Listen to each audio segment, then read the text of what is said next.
Hey guys, welcome back to the channel. If your smartbird feeder camera is connected but the live view won't load, you're not alone.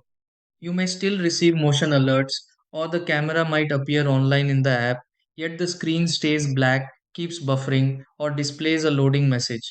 This usually points to a connection, app, or streaming issue rather than a faulty camera. Before resetting the device or assuming the camera has stopped working, it's worth checking a few common causes that can interrupt the live video feed. In this video, I'll show you the steps you can try to get the live view working again. Number 1. Check that the camera has a strong and stable Wi-Fi signal. 2.